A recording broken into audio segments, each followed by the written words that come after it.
Hey everyone, Jordan here with 9 to 5 Toys, and right on the heels of the H9 that we just recently reviewed, NZXT is releasing this new pre-built line of computers calling their Player series. There's a Player 1, the Player 2, and the Player 3. The model that we have here is the Player 3 base. There's also a more expensive Prime, and we'll take a look at how all these different models lay out and the pricing in just a little bit. But considering that on the Player 3, it's using the Intel 13700KF and a 4070 Ti, which is exactly what we just put in the H9 build that we did. I thought this would be a great comparison between the two to see how the performance is, also how, the different cases are laid out and everything, and of course the pricing as well, to see how those compare for something that I built from the ground up by myself or a pre-built like this. And there's some pretty interesting things when it comes to pricing, so make sure you stick around through the end of the video. So much like the H9 build that we did, this Player 3 is really focused on like 1440p gaming with that Intel 13700KF as well as the 4070 Ti. And since it's a pre-built, getting it out of the box was as simple as pulling it out of the box, putting the Wi-Fi antennas on in the back, taking a little bit of packing in here. They have a nice little foam insert to protect the GPU, make sure nothing's jiggling around in there. And then you plug in the power cord, turn on the PSU, and hit the power button. It's very easy to get up and running. And included in the packaging, you do get all the little bits that you would get, if you bought all the individual components. So quick installation guides and manuals for all the different pieces, like the graphics card, the motherboard, even the case. And then you also get the extra power cables from the PSU if you do end up changing things out, expanding it. And NZXT did just send this over for me to check out. I haven't had very much time with it at all, so this isn't going to be a super in-depth review of it. It's going to be a first impressions. We are going to take a look at some benchmarks, basically, what kind of FPS and temperatures we're getting in a couple of different games, the same games that I tested on the H9, as well as, running it through Heaven benchmark and Prime 95 to test those as well. But we will be doing a follow-up video that will be comparing this a little bit closer to the H9, along with another computer with a 13700, also a 4070 Ti. It's another pre-built, a little bit more expensive than this one, so it'll be interesting to see how those two compared. We'll tell you what that is closer to the end of the video. All right, without further ado, let's take a closer look at the build, and we will dive in and take a closer look at thermal and FPS performance. Running through the specs on this is the Player 3 base from NZXT. We're using an Intel i7 13700KF, and RTX 4070 Ti. This is the Gigabyte Eagle version. We have a 1TB WD Black SN850X SSD, an MSI Z690 Pro Wi-Fi motherboard, the Kraken X63 cooler, a 750 watt XPG power supply. It is in the NZXT H7 Flow case, and we're running Windows 11 Home. I'll take a quick look here while Warzone 2 is loading up. As you can see, this is built in the NZXT H7 case. So this is their kind of mid-tier, and don't mind the backdrop back there. We're doing a little bit of light renovation up here in the studio. So as you can see, we have the glass panel here, the tempered glass. You can remove that. And of course, your power supply is hidden down here. We have a nice view of the graphics card and all the internals here. And up front, this is the H7 Flow, so it has the mesh front. It has the mesh top to allow a little bit more airflow. And looking over here at the other side, one nice thing with the H7 is that everything's very easy to pop off. There even aren't any thumb screws. So you just pull that off. And as you can see, it's all pretty tidy in here. All the cable management is all nicely routed. Everything looks pretty clean. There's definitely still space for SSDs if you want to add those. Nice thing about the H7 is that it also has a place for HDDs if you need to add those as well. So this isn't going to be an in-depth review of the case. Patrick on 9to5toys.com did a review of that, so I will link to that in the description if you want to check that out. We've also reviewed the H5 Flow and the H9 Flow, so I'll also link to those down in the description. And we're getting loaded up here, so we'll get some performance marks for Warzone 2. And for graphics, we'll get 1440, we've got 165 Hertz. So you've got the GeForce 4070 Ti. Quality presets, we'll put it on Extreme. We'll turn on DLSS. We'll put it on Quality. All right, so let's get into a game and see what kind of performance we're getting. As you can see, we saw the settings before. We're getting over 130 FPS.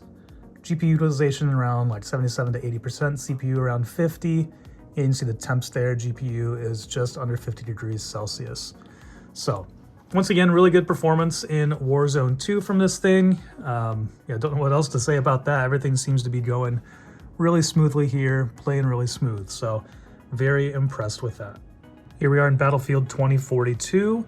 We're playing at 1440 on Ultra. We have DLSS on quality.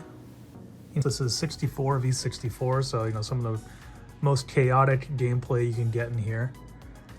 Getting around 100 FPS, 99% is at like 66, is probably hovering around 70. Temperature for the GPU is around 48 degrees Celsius. So all in all, pretty good. It's relatively quiet as well. Not nearly as loud as what it gets when it's like full power. And so right now under a gaming load, everything's working pretty well. You can see 1440 Ultra. We do have DLSS on quality. Good idea of what kind of FPS we're getting here. Like I said, everything feels really smooth when I am playing. Really happy with it. And here we're doing the Forza Horizon 5 benchmark mode test. See, we're getting a little bit over 100 FPS, 99% FPS, jumping between what, 80 and 90. GPUs 99% used, CPUs 34 to 40%. Then we got the temps. GPU temp 51 degrees Celsius. So keeping pretty quiet so far. We'll get the final end screen results here, but everything's looking super smooth. I have all the settings maxed out on here, which we'll check out at the end screen. You can see achieved 109 FPS. You can also see over here, I don't know why it says, we had this with the H9, it says suggested preset low, but we have a current set at extreme and just cranked up, everything cranked on here, and it's handling it, totally fine. Like that's great performance, exactly what I would look for. So this is also very similar to the build in the H9. So, I mean, that's not to be unexpected considering the hardware is the same. And yeah, everything's looking pretty good here. And here we'll run the Heaven benchmark to test the GPU and get an idea of temps on there. You can see doing DirectX 11, Ultra, Extreme Tessellation, 8x anti-aliasing. All right, let's check it out. And here you can see the benchmark results from that. FPS almost 139, score of 3,499, and the minimum and the maximum there is along with all of the other stats. So we'll use this to compare against the other computers. And for comparison, here are the numbers that I'm getting on the H9, which basically has the same main hardware, the 13700K, as well as a 4070 Ti, and we're getting 140 FPS, so just 2 better there than the Player 3 from NZXT. But yeah, here you can get an idea for the performance difference between those two. All right, so here we are in Prime 95. The fans are definitely picking up here, and that's because, as you can see, the temperature is getting pretty spicy, 88, 89 degrees Celsius. Now, granted, the ambient temperature is a couple degrees warmer than what it was when we tested the H9, but still, it's getting pretty warm in there. So 100% CPU load. I mean, Prime 95 is an extreme example, an extreme test of the CPU. And you'll see when we're actually doing some gaming, it's not, nearly that stressed. The fans aren't going as much. So, but this is an example of what it sounds like, when it is at full load for the CPU here. So pricing, it's a pre-built PC. You gotta be paying a lot more money for them to actually be putting together for you, right? Well, yes, you do pay a little bit more, but it could be worse. So here, let's take a look at, I put together a little price comparison. So for the Player 3 base, it's starting at $2,500. And you're getting the Intel 13700K, you're getting the 4070 Ti. Picking out those individual prices from PC Part Picker, but then also looking around at B&H and Amazon, we are able to pick out all those same components for about $2,170. So about $330 more for the pre-built from NZXT over, picking up all the pieces by yourself and then putting that all together, troubleshooting and, building a PC. And I also put the prices of the H9 build that I have, which is a little bit more premium.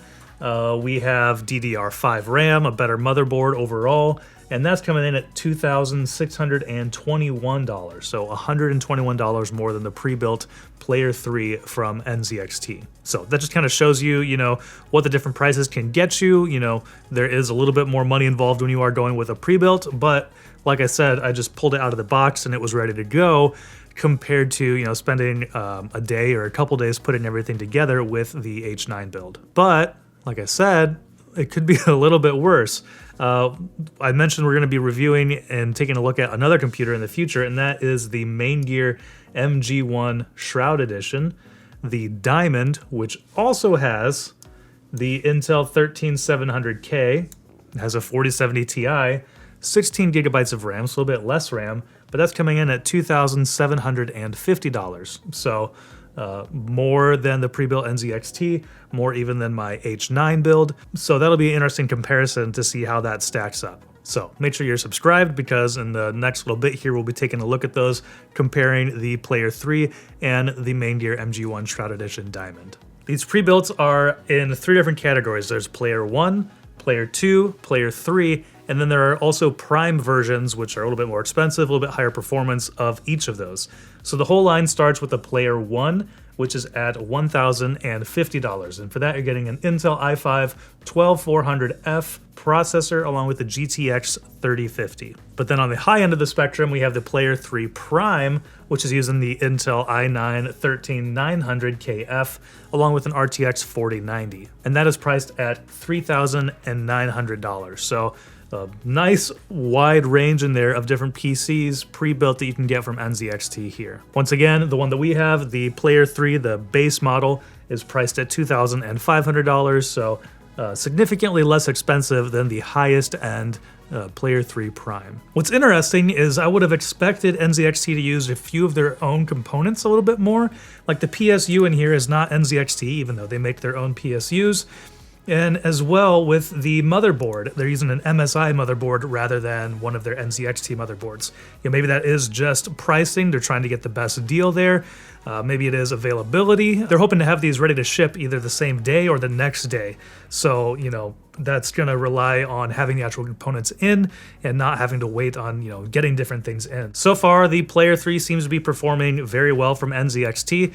Like I said, this isn't a super in-depth review. We haven't spent a ton of time with it, but that gives you an overview look at the Player 3 as well as the other Player PCs versus some other pre-built competition. We took a look at the benchmarks so you kind of know what the performance is like. And so now you just kind of got to decide, is it worth paying a little bit more for a pre-built, or do you want to get all the pieces by yourself and then put them all together? It is a rewarding experience when you actually build a PC for yourself from the ground up. It's also something that's a lot of fun you can do, if you can do it with somebody else, someone to help guide you through it. And there's never been a better time to build one, because there is so much information available online on how to build it, things to look out for, all the steps. So if you're interested in that, want to save a little bit of money, then picking up the individual pieces is going to be a little bit cheaper. But at the same time, NZXT is hoping to have these available for shipping either the same day or the next day, I believe, which is pretty incredible. So, you can place an order for a PC and have it, straight out of the box working, within a couple of days, which is pretty impressive, because otherwise you'd have to wait a couple of days for all the pieces to get in and then actually build it. And, if there's any troubleshooting, that can always take a little bit of time as well. So as far as pre-builds go, I do think that the Player 3 seems pretty solid so far. Obviously, there are only a couple fans in here. It doesn't have a ton of RGB, so if that's what you're looking for, those are always things you can upgrade later on. But right out of the box, if you're just looking for something that performs well and looks the part, then so far I have been, impressed with what the Player 3 can do. All right, well, that's going to do it for this video about the Player 3 from NZXT. Make sure you're subscribed for future content with the MG1 from Main Gear. And if you're looking for some other videos to watch, I'll link to our most recent video, as well as our build in the NZXT H9. And thank you for watching. If you enjoyed this video, please give it a thumbs up so others can find it easier, and consider subscribing. This is Jordan with 9to5 Toys.